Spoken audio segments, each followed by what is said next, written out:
아시다시피 제 처가 사모펀드에 투자를 한 건 사실입니다.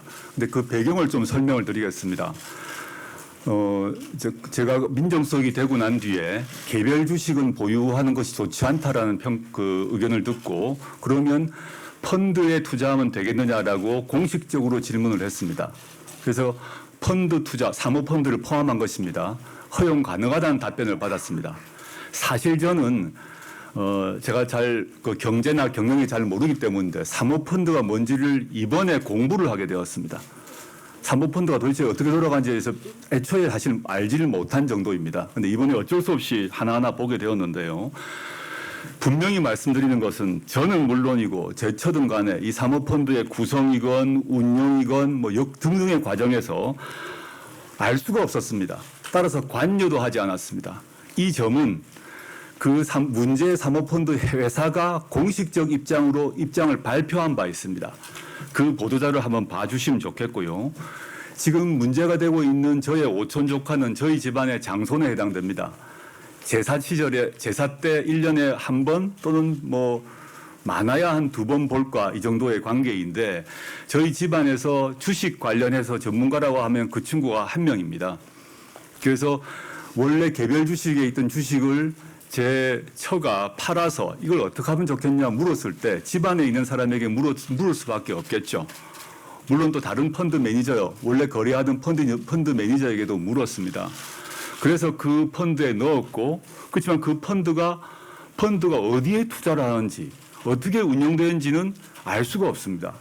그 점은 제가 이번 청문회 과정에서 확인을 한번 했는데요. 한번 보시면 이건 그 회사에서 많은 언론에서 제기했던 것입니다. 그 펀드 회사에서 운용 현황을 보고하지 않았느냐.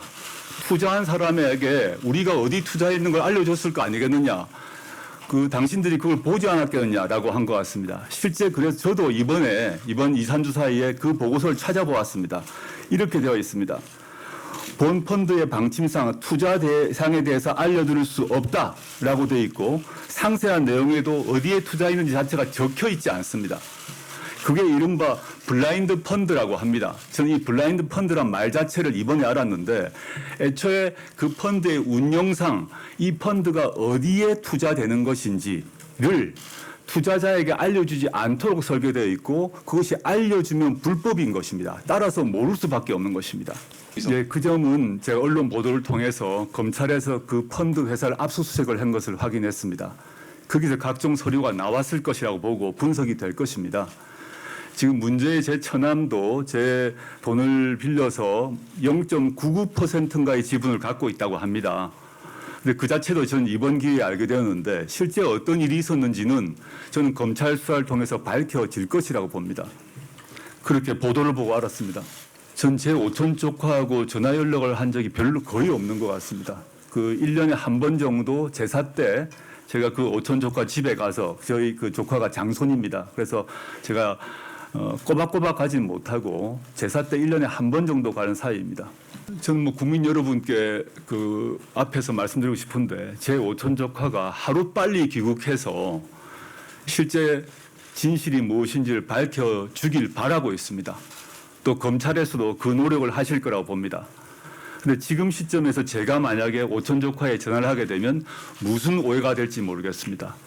제가 오촌 조카 전화를 해서 무슨 내용을 말했는지를 아마 묻게 되실 겁니다. 전 일체 연락을 하지 않을 것입니다. 그렇지만 이 공개된 자리에서 분명히 말씀드립니다. 제 오촌 조카가 하루빨리 귀국해서 수사에 협조하기를 강력히 바라고 있습니다. 먼저 저는 코링크라는 이름 자체를 이번에 알게 되었고요. 사모펀드라는 것이 잘 뭔지도 모르는 사람입니다. 제가 경제 경영 쪽에는 아주 무지한 것이 현실이고요. 동시에 제 처도 전문 투자자가 아닙니다. 또 주식을 가지고 있어서 원래는 이 문제가 되는 코링크란 투자 회사 이전에는 통상 우리가 거리에서 많이 보는 투자 신탁에 돈을 넣어두고 있었습니다. 그리고 보험을 든다, 보험을 하거나 예금을 하거나 이런 식으로 자신의 자산 관리를 해왔습니다. 물론 저희 집의 경제 문제는 제가 아니라 제 처가 관리해서 제가 상세한 내용은 모릅니다만 대략 그렇게 한 것으로 알고 있습니다. 근데 이제 그 정부, 제가 민정수석이 되고 난 뒤에 개별 주식을 가지 못한다, 가지라는 걸 얘기를 듣고 이 돈을 어떻게 할 것인가에 대한 고민 끝에 자연스럽게 집안의 오촌 조카가 그 문제의 전문가고 또 그쪽에 활동을 하고 있다고 해서 물어보았더니 자기와 아주 친한 사람이 이걸 운영하고 있다라고 소개시켜 줬습니다. 그래서 아는 다른 또 투자 신탁 회사 사람에게 물어봤더니 그 회사가 수익률이 높다. 근데 지금은 아주 나쁜가 봅니다. 근데 그 당시 시점에는 수익률이 매우 높았나 봅니다. 그 얘기를 듣고 맡겼습니다. 더도 덜도 아닙니다. 제가 고위공직자 재산 신고를 제가 민정수석이 되고 난 뒤에 총 한 3번 정도를 한 것 같고요. 그 다음에 제가 이 법무부 장관 후보가 되고 난 뒤에 저희 재산 기록을 모두 국회에 제출했습니다. 만약에 그것을 불법이라고 생각했다면 신고를 아예 안 했을 것입니다. 다 없애버리거나 팔아버리거나 정리를 했겠죠. 근데 이게 저희는 제 머릿속만 하더라도 이게 합법이니 불법이 자체가 정부에 물어봤더니 펀드를 가질 수 있다고 했기 때문에 투자를 하고 그 모든 기록을 3번에 걸쳐 신고하고 국회에도 제출을 한 것입니다. 요번에 갑자기 그런 것이 아니라 2017년 시점에 다 공개를 한 것입니다. 언론인께서 지금 보고 계신 기록은 지금 새롭게 보시는 게 아니라 저희가 2017년 그 시점에 저희가 이미 신고를 해둔 것입니다. 저나 저희 식구가 불법이라고 생각했다면 그걸 왜 공개를 하고 또 국회에는 왜 제출을 했겠습니까? 제가 민정수석 되고 난 뒤에 그걸 왜 신고를 했겠습니까? 신고하지 않고 팔고 난 뒤에 현금으로 남겨뒀겠죠. 그 점 좀 이해를 해 주시고요. 그 다음에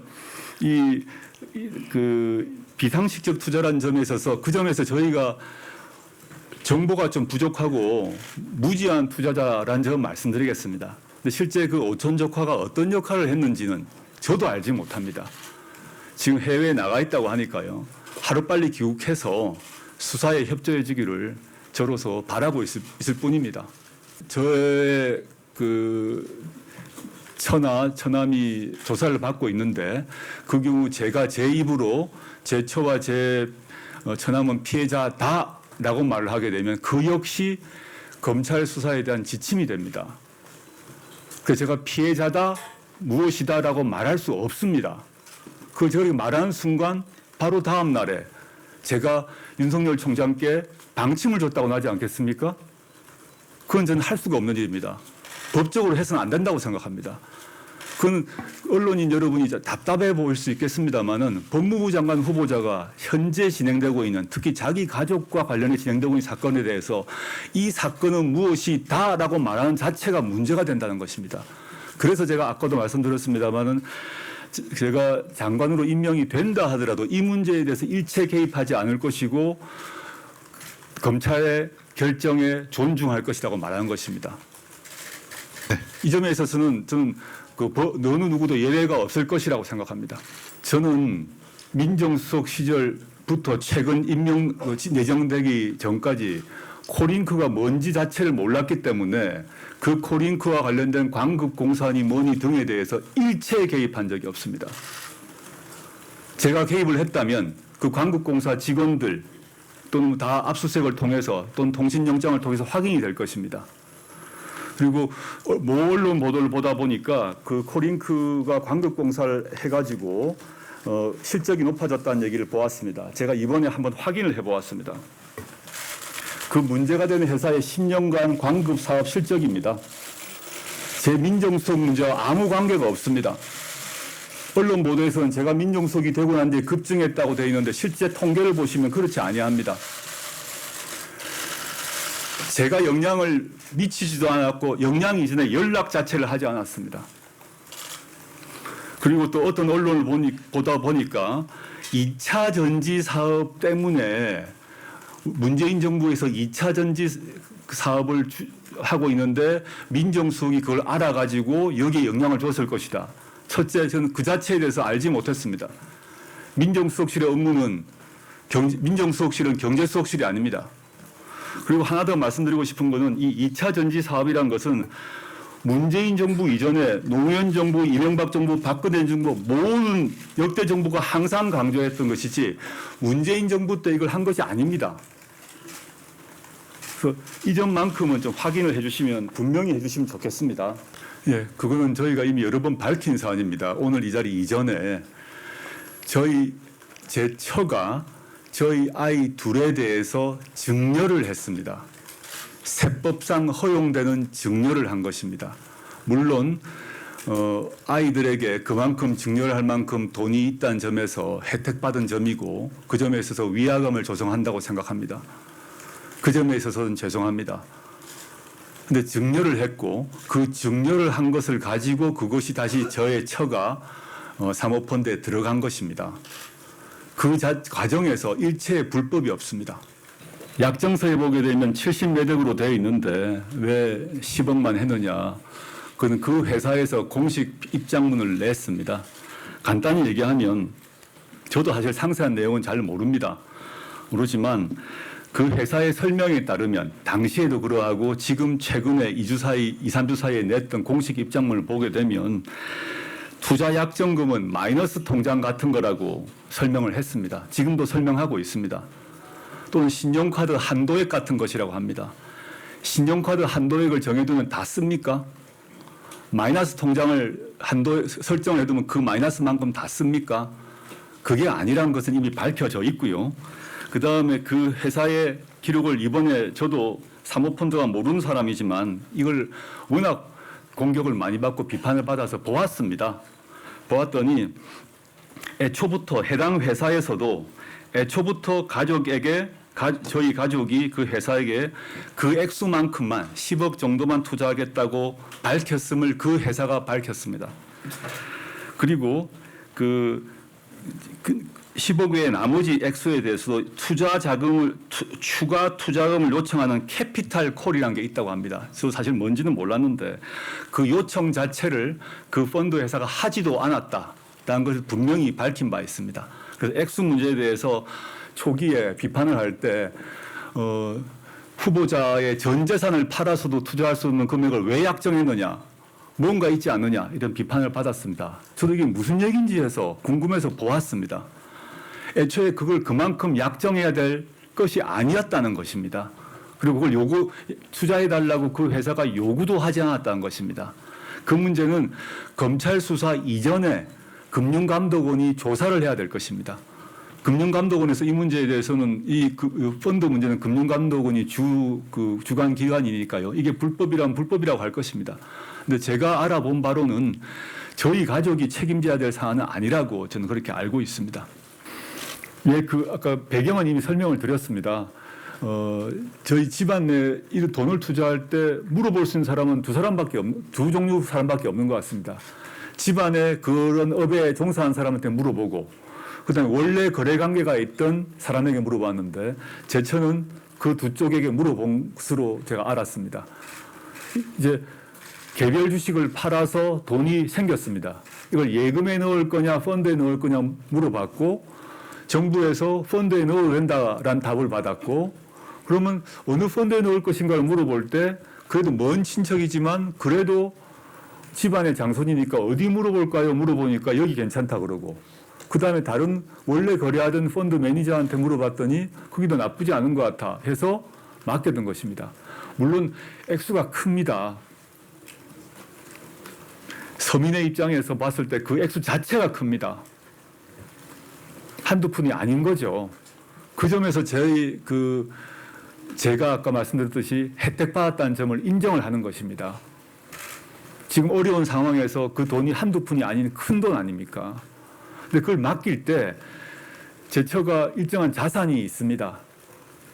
그 돌아가신 장인 장모님으로부터 아파트도 증여를 받았고 건물도 증여를 받았습니다. 물론 그 액수 자체가 큰 액수인데 합법적인 절차에 따라 증여를 받아서 돈이 있습니다. 본인도 과거부터 오랜 직장 생활을 했고 지금은 또 교수 생활을 하고 있습니다. 그 자신의 돈을 어떻게 이제 배치를 할 것인가, 예금에 일부 넣어두고 3분의 1 넣어두고 보험에 또 넣어두고 그다음에 증권에 넣어두고 이런 판단을 했다고 합니다. 근데 증권 개별 주식을 못 사자 그러니까 그러면 개별 주식이 아닌 펀드에 넣겠다고 판단하고 두 사람에게 물어봐서 결정을 한 것입니다. 근데 제 배우자가 주식 전문가가 아닙니다. 주식 고수도 아닙니다. 자기가 개별 투자한 것은 다 손해를 엄청 본 사람입니다. 그러니까 맡겼겠죠. 맡겼고 지금 문제가 되는 그 펀드도 현재는 손해가 난 것으로 확인을 제가 이번에 기회했는데요. 사모펀드니 모르는 사람 입장에서 그 회사가 어디에 투자하는지 어떻게 알겠습니까? 저는 당연히 애초에 모르는 사실이었고요. 물론 이런 과정 역시 지금 수사기관이 엄격히 정밀히 보고 있는 것으로 압니다. 그걸 통해서 실제 그 과정에서 어떤 일이 있었는지 지금 해외로 세 사람이 도주했다고 지금 언론에서 보았습니다. 그 세 사람은 그중에 한 명은 그 회사의 대표인 것 같고 그 한 사람 또 한 명은 저의 오촌 조카이고 다른 한 사람은 누구인지 모르겠습니다. 왜 도망갔는지 저도 모르겠습니다. 어떻게 알겠습니까? 왜 수사를 안 받고 도망갔는지 저를 잘 모르겠습니다.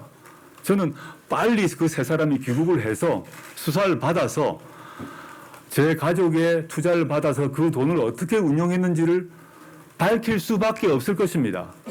이건 기록이 있을 것입니다. 좀 빨리 검찰에서 밝혀주길 바라고요. 금융감독원에서도 그 조사 권한이 있으니까 금융감독원 차원에서도 이 주식 운용에 대해서 살펴봐야 된다고 생각하고 있습니다. 그 더 이상을 얘기를 하게 되면 제가 검찰 수사에 대해서 가이드라인을 준다는 말이 나올 것이기 때문에 답변을 더 이상 못 드리는 것입니다. 이건 반복해서 제가 강조하고 싶습니다. 사모펀드 약정 문제 사모펀드 약정액의 의미에 대해서는 제가 아까 마이너스 통장 문제, 신용카드 한도라고 말씀드렸고요. 이 약정 문제는 제가 그 당시는 저는 알지도 못했습니다만 최근 과정에서 확인을 해보니까 펀드 회사에서 이게 이 정도의 계획이 있다. 그렇지만 투자자인 당신은 이 정도만 10 정도만 투자를 하면 되는 것입니다. 라고 얘기해서 사인을 한 것이지 더도 덜도 아닙니다. 그것은 저희의 주장이 아니라 그 회사에서 공식적으로 발표한 바 있고 그 점에 대해서는 다 확인이 되고 있습니다. 그걸 한번 검토해 보시면 좋겠습니다. 그 다음에 가족 친지만 있었던 것이 아닌가입니다. 이 점에 대해서 좀 분명히 할 필요가 있는데요. 제가 이번 기회에 한번 서류를 찾아보았습니다. 저도 어떤 일이 발생했는지를 보려고 보았습니다.